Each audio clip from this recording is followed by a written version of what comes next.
Hello everyone, in this tutorial we'll be guiding you on how to cancel your ChatGPT subscription. In order to do this, head over to your ChatGPT web app, and then once you're here, you want to locate your profile avatar. Now you could locate it at the top right corner or at the bottom left corner. In our case, we'll be clicking on the bottom left corner area. Once you click on it, you see some options. Go ahead and click on settings. Now once you click on settings, this pop-up will show, and then you have some options on the left hand side with some other options on the right.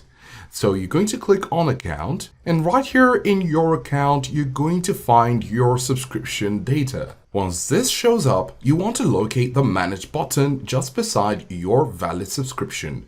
Click on manage. And once you click on it, you see a drop down of two options. You have the option to upgrade your plan or cancel subscription. So go ahead and click on cancel subscription, and you get to the subscription confirmation page where you get to confirm that you really want to cancel your subscription. You can simply go over to the cancel subscription button, click on cancel, and finalize the process. Do let us know if this was helpful, and thanks for watching.